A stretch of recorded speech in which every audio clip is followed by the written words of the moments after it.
Hello, guys. Welcome again to the Healthy Lifestyle, the Key for Better Lives webinar. Today is our fourth session of the month-long Healthy Lifestyle webinar. And this fourth lecture is all about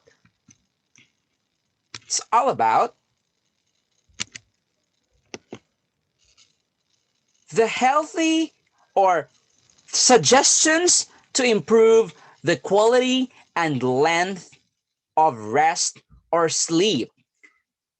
In this session, we will be sharing to you some tips on how to improve your rest or sleep every night.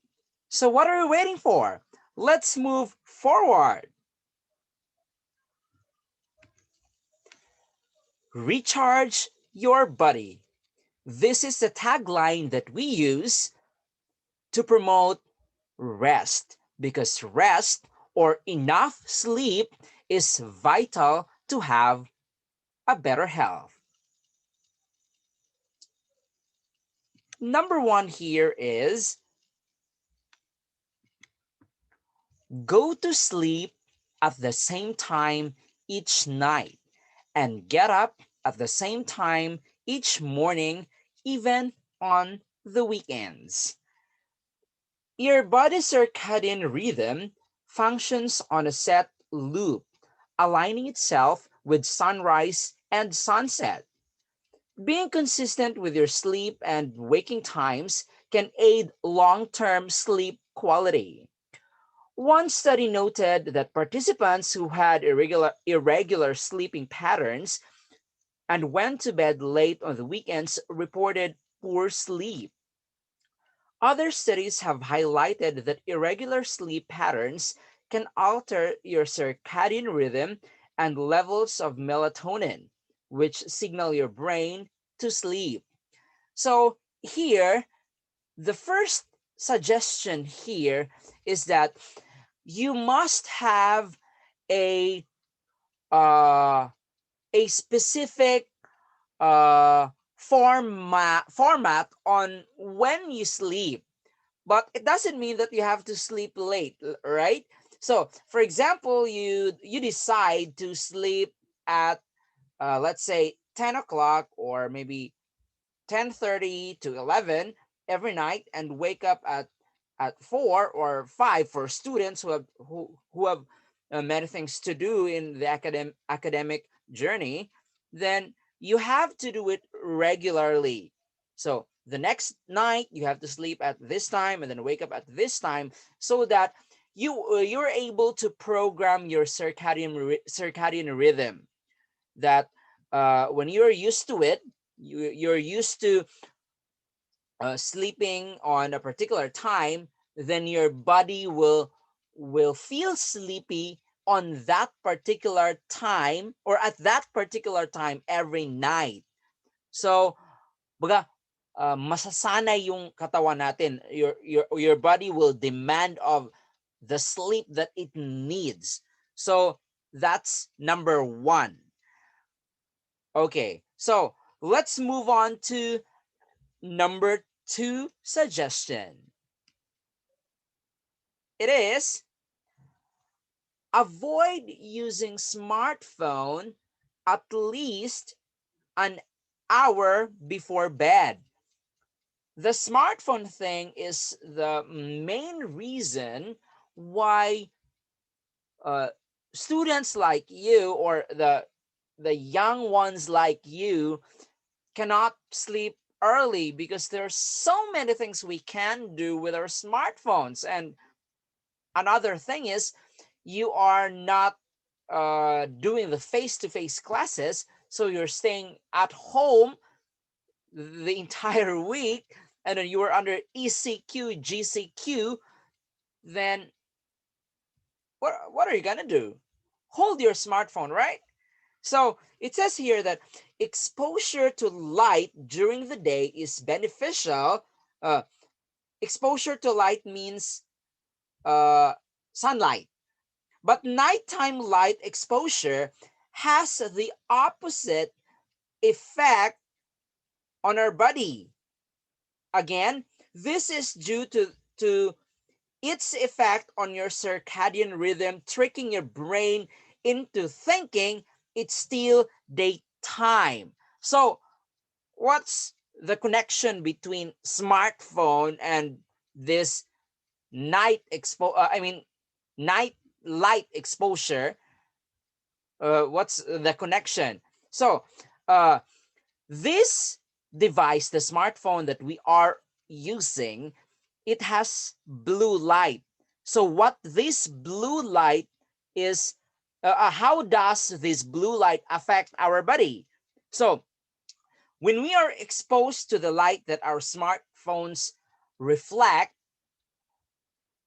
this light uh, triggers our body to stay awake. Maybe we are not very aware of this because we're not studying this matter into details, but the smartphone light, or others call it blue light, it tricks our eyes to stay awake. So even if your room is dark, but you're looking at your smartphone, you this light will stay you awake. It says here, this reduces hormones like melatonin, which help you relax and get deep sleep. The blue light, which electronic devices like smartphones and computers emit in large amounts, is the worst in this regard. There are several popular methods you can use to reduce nighttime blue light exposure, but if it's not your desire to limit your smartphone use at night, then your your length of sleep will really be affected, and the worst is your quality of sleep will be affected, and has a very it has vast amount of negative effects in our body. So that's number two. Students, reminder, smartphones.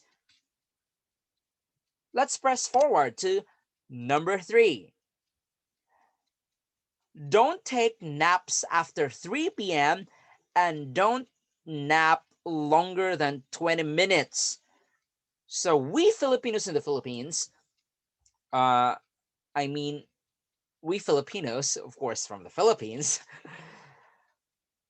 we are used to sleep in the afternoon, but we're not doing a nap. We're really sleeping for 2 to 4 hours. So if you have problems with your sleep at night, it is suggested here that you avoid sleeping long during the day, because instead of uh, sleeping on on the daytime, you have to spend your energy at night sleeping. Because have you experienced, when you sleep long in the afternoon, you have hard time sleeping at night? So it affects your circadian rhythm, that you have to sleep on a daytime basis. So mabaliktad na. Bale, you sleep on a daytime, then awake at night. So parang hindi naman yata tama 'yon. But there are people who are working at night who really need to sleep uh, during the day. While short power naps are beneficial, long or irregular napping during the day can negatively affect your sleep. Sleeping in the daytime can confuse your internal clock, meaning that you may struggle to sleep at night. In fact, in one study, participants ended up being sleepier during the day after taking daytime naps.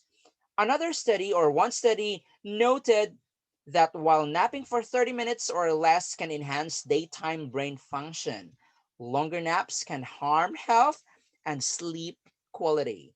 However, some studies demonstrate that those who are used to taking regular daytime naps don't experience poor sleep quality or disrupted sleep at night.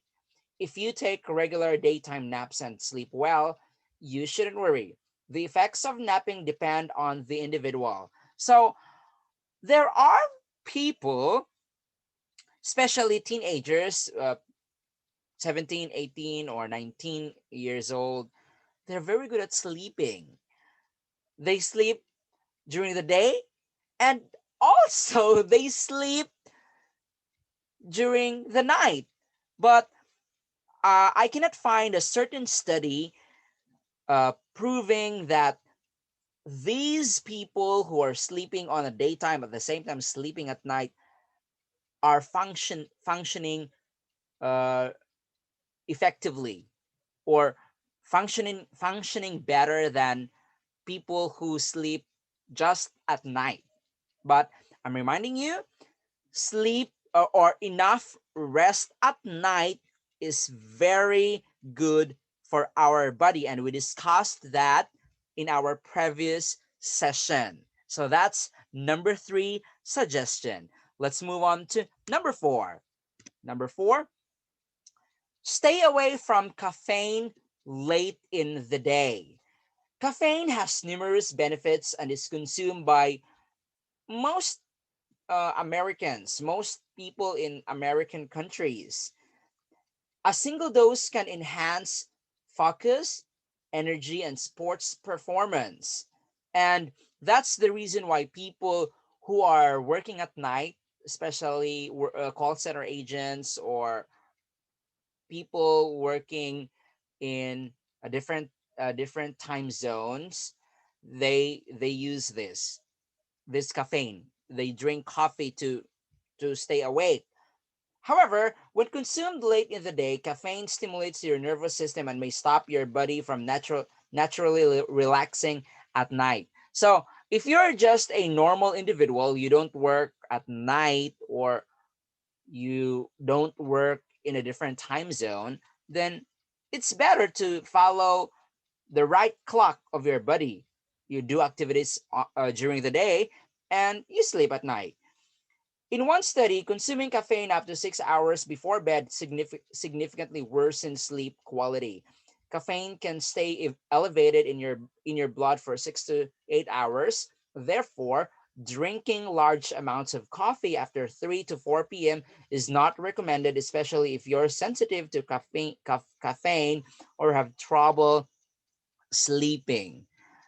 I'm not telling that caffeine here is really or like 100% affecting your sleep. It also depends on the individual, but studies show that 90% of the respondents in their study, caffeine really affects their sleep. But there are some people, even if they consume 1 to 3 cups of coffee in a day, their sleep their sleep are not affected.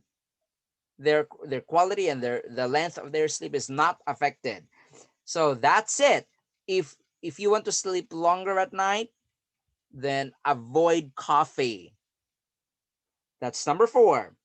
Let's move forward to number 5. Do not drink alcohol. So what does alcohol contribute, or how does it affect our sleep? Having a couple of drinks at night can negatively affect your sleep and hormones. Yeah, it's true based on studies, but it's very common in the Philippines when you drink, when you're hubog or drunk, you can sleep easily. So what's the connection? It says that alcohol is known to cause or increase the symptoms of sleep apnea, snoring, and disrupted sleep patterns. It also alters nighttime melatonin production. We already mentioned about melatonin. This is the hormone that uh, boosts our happiness and uh, sleeping triggers. It triggers sleep. It plays a key role in your body's circadian rhythm. Another study found that alcohol consumption at night decreased the natural nighttime elevations in human growth hormone, which plays a role in your circadian rhythm and has many other key functions. So, I'm not. I've tried alcohol in the past, but I haven't tried experimenting it myself if I had a better quality of sleep if I drink alcohol or not. But researchers are telling us that uh, alcohol affects our our system, and it alters the normal functions of our body, and at the same time the circadian rhythm. So that's number five. Number six here is avoid nicotine completely. Smoking. So how nicotine affects our sleep? Nicotine affects your sleep both while you're still smoking and in the weeks after you quit. While you're smoking, nicotine disrupts sleep, and smoking can also raise the risk of developing sleep conditions such as sleep apnea. But since nicotine is a stimulant, what is stimulant? It can mask your exhaustion. Even if you're exhausted and you want to sleep, you want to relax or go to bed and sleep, since it's a stimulant, your body is like is it's activated. The same with caffeine. Kumbaga, pagod ka na pero i-boost yung body mo para you can perform more than your limit. It's like a drug. After all, if you're feeling sleepy, a hit of nicotine can wake you up and make you feel alert the next day. So, uh, people who are driving long distance, truck drivers who travel at night, they are into caffeine and caffeine and nicotine. They smoke and they drink coffee so that they can stay awake. So that's how nicotine affects the quality of our sleep. But I believe that you guys, since you are students, it's not a very big percentage of you use cigarette. And uh, I know that cigarette is expensive. Most of you uh, are still students, and uh, I suggest that you continue not consuming cigarettes because it's it's a no-no for our health. I know that you know that. Okay, let's continue to number 7. What is it?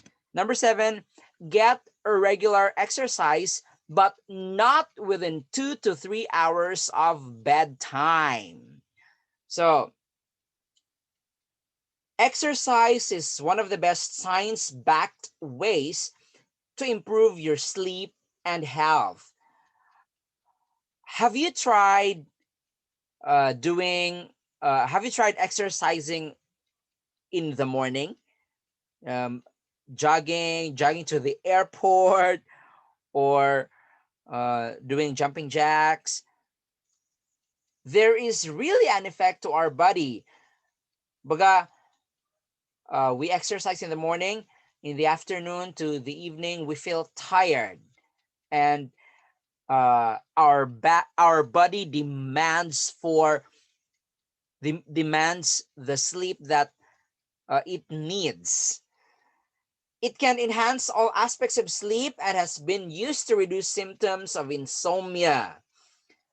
A study in older adults determined that exercise nearly have the amount of time it took to fall asleep and provided 41 more minutes of sleep at night. In people with severe insomnia, exercise offered more benefits than most drugs. Although daily exercise is key for a good night's sleep, performing it too late in the day may cause sleep problems. This is due to the stimulatory effect of exercise, which increases alertness and hormones like epinephrine and adrenaline. Okay, when we try to dig deeper of the other effects of exercise, if you exercise in the morning, like 5 o'clock, 6 o'clock, or 7 o'clock in the morning,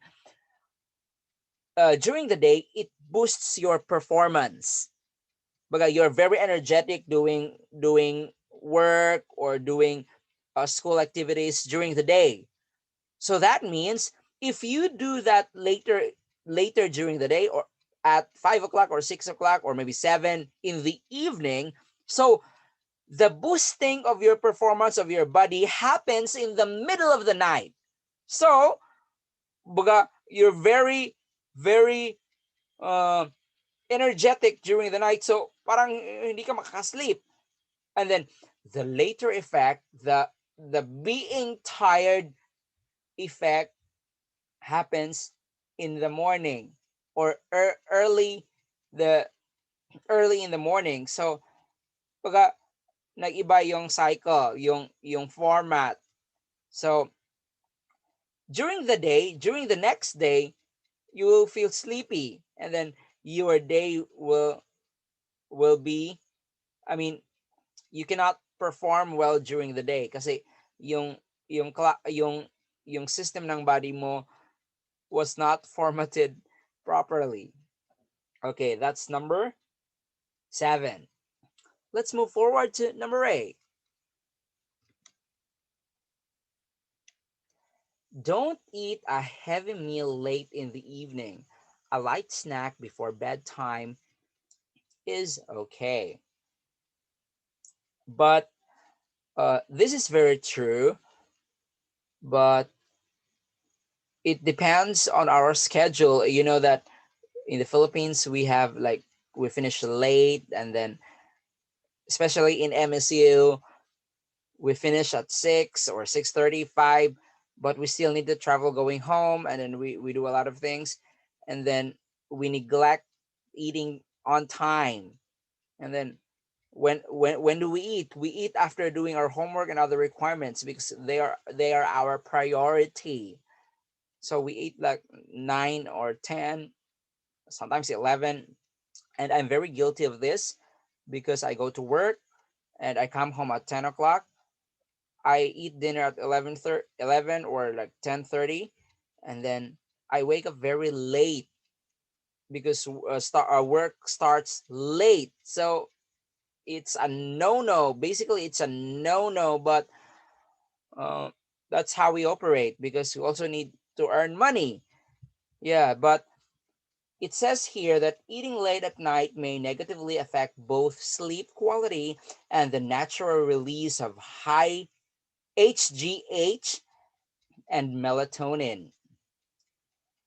That said, the quality and type of your late night snack may play a role as well. So, uh, it's not really that like three plate meal. It's not really that. So, if there are nights or evenings that you don't you don't eat on time, probably you can eat less so that our body will not have hard time digesting the food. It's all about digestion here. So if you eat a heavy meal late in the evening or maybe at night at 10 o'clock, at 10 p.m., your digestive system will needs hours to digest the food, and instead of sleeping your body is busy digesting. Okay, in a study it says a high carb meal eaten 4 hours before bed helped people fall asleep faster. Mm. Interestingly, one study discovered that a low carb diet also improved sleep, indicating that carbs aren't always necessary, especially if you're used to a low carb diet. So there are contradicting researches, but uh, they all have different backgrounds in doing the research. But basically, if you want a high quality and long sleep, avoid heavy meal. Maybe a light snack like a cup of noodles will do before going to bed.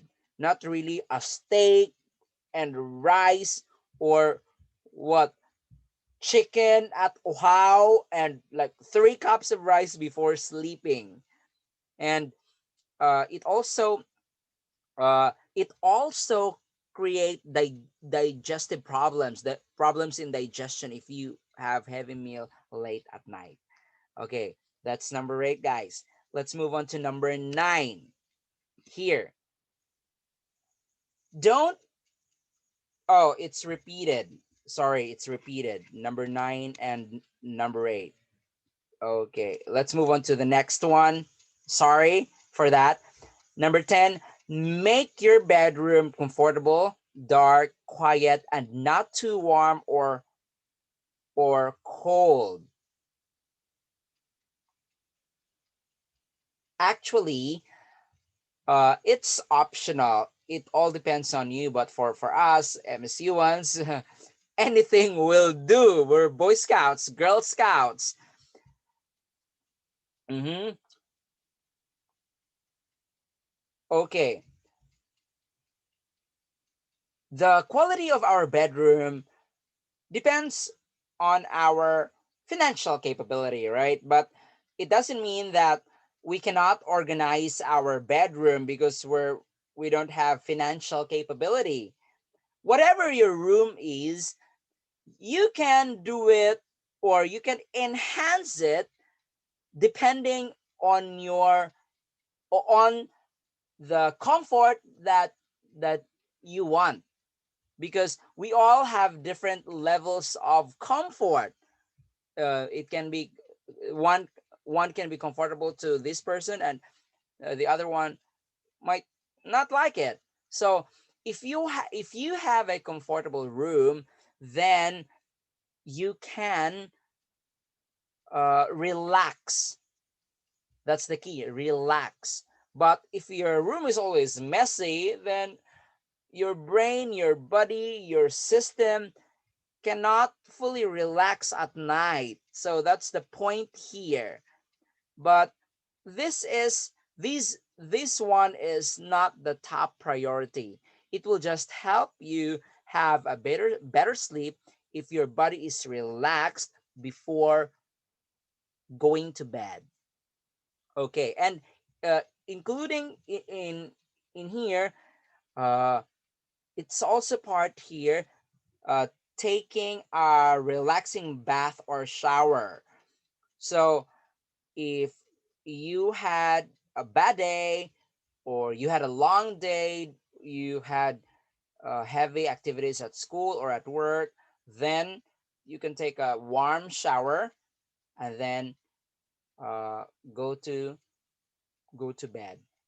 But I'm reminding that if you have a warm shower, make sure to rinse your body with cold water, not really very cold. I mean, not warm, or tap water, cold water, so that the pores, the pores of our skin will close, and it will also help you sleep better. Number 11,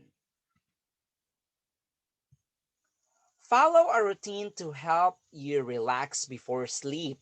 For example, reading or listening to music. Turn off the TV and other screens at least an hour before bedtime. We all have different uh, we all have different activities that help us fall asleep. So I'm telling you, whatever it is, you can. You can use it to quickly sleep. I found it very effective. The warm shower, it's very effective for me. And reading, listening to music is also very effective, but it depends on the characteristics of an individual. So maybe when you listen to music, you're activated. So no, listening to music is not applicable to you. Maybe when you're reading, you read a novel, then your brain will be stimulated to think of things about the plot of the story. Then you must not do that. So but most of the respondents in researches, reading a an inspirational books help them relax and uh, feel sleepy before going to bed. And uh, nowadays, students are into smartphones or uh, smart devices, and the devices have blue light. So even if you read to stimulate your body to sleep, then it's useless because there is something in the device that triggers you to stay awake. And uh, when we are online, we are into different SNS. We downloaded several SNS, and it's very destructive to uh I mean it's destructive to uh get many notifications from different uploaded apps. So it really uh triggers our body to focus on these things and uh not fixated to sleep. Okay, now let's move on to number 12. Make your bedroom comfortable, dark, quiet, and not too warm. Oh, sorry. That's number 10. 11. We're done. Number 12. Don't lie in bed awake. If you can't fall asleep after 20 minutes, do something calming until you feel sleepy, like reading or listening to soft music. Have you tried have you tried going to bed and you cannot sleep, and then you're already there for 30 to 50 minutes, and then still you're not sleepy because your brain is very busy thinking of something. If you experience that, health experts or sleep experts are telling that you have to divert your attention, or your brain, you have to do something different and then go back to bed again. Because if you are into thinking of that something that bothers you, then the more you cannot sleep. So it's better to divert the attention. I mean, redirect your brain so that it will uh it will stop thinking of that particular thing that bothers you. So with that, you can uh there is a possibility that uh you can sleep uh easily. Okay, so that's number 12. Okay, it says here that 7 to 8 hours is the recommended length of sleep for a person to achieve the maximum charge that the body needs in order to prepare for the next day's battle. So that's 7 to 8 hours. It's in red, so remember that. Okay, thank you so much for your time, guys. And we hope that you will apply the things you learned in your day to day lives. Further announcement will be given next week. Thank you so much, and God bless you.